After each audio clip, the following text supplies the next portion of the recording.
ficar muito estressado e ou ansioso pode levar uma pessoa a desenvolver um quadro como a depressão maior, por exemplo. Antes de mais nada, pessoal, vamos ter claro aqui o que é estresse e o que é ansiedade.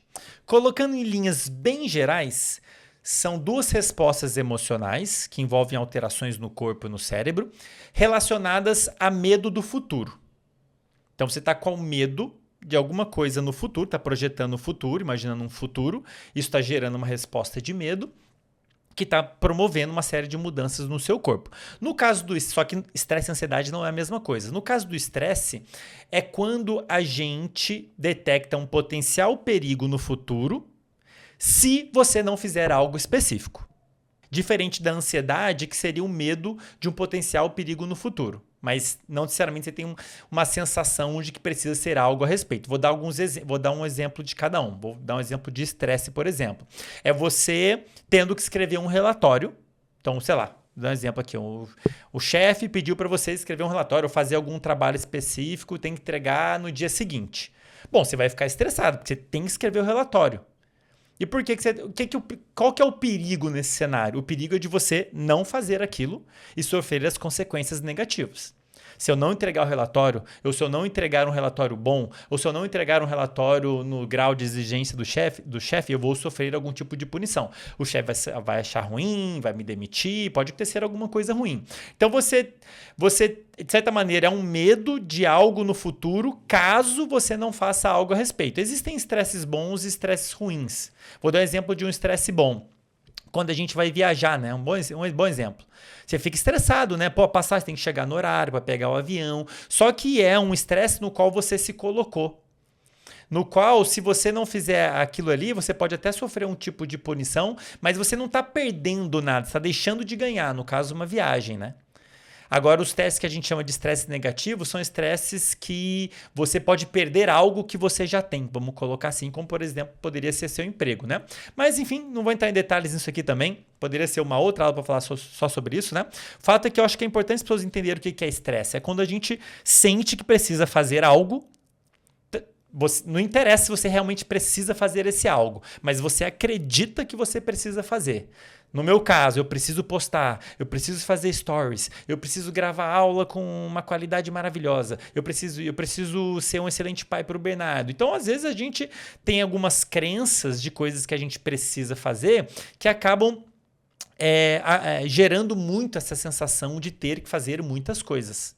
Né? E aí é um ponto que a gente tem que tomar bastante cuidado, porque muitas vezes a gente está acreditando que precisa fazer coisas que na verdade não precisam ser feitas da forma como a gente imagina, ou se não, talvez nem precisa ser feitas de forma alguma, você não tem nenhum problema se você não fizer aquilo naquele momento, daquele jeito específico. Então, aí inclusive entra até para as pessoas que têm dificuldade de lidar com o estresse, né, como foi o meu caso ano passado, em parte envolve a gente fazer uma análise do que está deixando a gente estressado. É o trabalho, a questão familiar, a questão pessoal, e fazer uma análise do que realmente merece essa atenção, do que precisa ser priorizado, ter uma lista de prioridades e por aí vai, né? Mas minha intenção não é falar aqui sobre estresse especificamente, queria deixar só, num primeiro momento, deixar claro o que é estresse, porque eu acho que muitas pessoas não entendem. A gente fala muito de estresse e ansiedade, mas na hora que você pergunta, a pessoa não sabe realmente definir, né? Então, estresse é medo de uma consequência negativa se você não fizer algo específico. É uma sensação de ter que fazer algo para não sofrer um dano ali no futuro. Ansiedade já é um medo do futuro mais geral, né? Não necessariamente você precisa fazer algo. Tá, eu tenho uma apresentação pronta, tá pronta a minha apresentação e a apresentação vai ser amanhã. Eu não tenho que fazer nada. Só esperar a apresentação. Mas existe um potencial perigo, eu posso enxergar um potencial perigo de chegar lá, esquecer, dar branco, passar vergonha. Danos do tipo social é algo muito importante pra gente, né? Passar vergonha é uma coisa que pode ser muito dolorosa, ou talvez você fazer uma apresentação, e as pessoas que estão assistindo não vão gostar. Eu poderia, por exemplo, estar ansioso aqui gravando esse podcast, né? Pô, será que o pessoal vai gostar do conteúdo? Será que vão querer assistir? Será que é valioso mesmo? Será que vão gostar? Enfim. Então, é algo que pode gerar bastante ansiedade, mas aí não necessariamente acompanhada dessa sensação de ter que fazer algo. As pessoas costumam confundir muito estresse com ansiedade porque elas costumam aparecer juntas, né?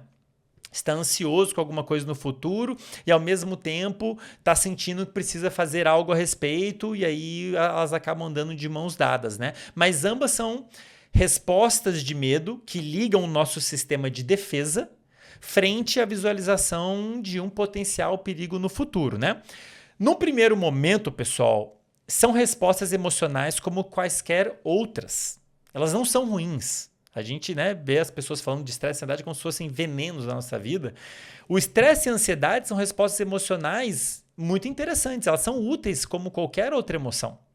Todas as respostas emocionais, como vocês devem ter percebido no filme do Divertidamente 2, né? Todas as respostas emocionais, alegria, tristeza, medo, eles são úteis, são importantes para nos manter vivos, para nos manter funcionando adequadamente de acordo com o contexto que a gente está, do ambiente que a gente está. Em algumas situações é importante a gente ligar o sistema de defesa, sentir um pouquinho de medo, tomar um pouquinho mais de cuidado. Isso nos ajuda. Então, no curto prazo, o que seria o curto prazo? É você, nesse caso de estresse e ansiedade, o estresse e a ansiedade ela vem e vai embora. No mesmo dia. Isso seria o natural, seria o normal, salvo algumas exceções. Eventualmente o estresse e a ansiedade pode acompanhar por mais de um dia. Mas o normal, que seria o adequado para todo mundo, é o negócio vir e vai embora, beleza, acabou. Surgiu uma situação, surgiu uma questão, você ficou um pouco estressado, ficou um pouco ansioso, barará, resolveu, passou, está resolvido. Infelizmente, não é o que acontece na vida da maioria das pessoas, especialmente nesse contexto adoecedor que a gente vive atualmente, que impõe uma hiperprodutividade, que impede as pessoas de dormir bem. Enfim, tem uma série de questões aí que contribuem para a pessoa ficar estressada e ansiosa demais e eventualmente ficar doente, como eu discuti para quem assistiu as aulas da Semana da Neurociência, que eu dei agora em junho, vai lembrar lá quando a gente falou dos pilares da saúde mental. Quem não assistiu, tudo bem, possivelmente eu vou fazer essa Semana da Neurociência de novo, eu acho que em novembro, tá? Só ficar ligado lá no Instagram, aqui no YouTube, que eu vou avisar vocês. Mas o fato é que no curto prazo não tem problema nenhum essas respostas emocionais, né? Surgiu um trabalho, tem que fazer um trabalho, você fica um pouco estressado, moderadamente, e essas respostas emocionais de estresse e ansiedade, o que elas fazem? Elas ligam esses mecanismos de defesa, esse sistema de defesa, promove uma série de alterações, tanto no nosso corpo como no nosso cérebro. Libera uma série de sinais químicos relacionados ao estresse.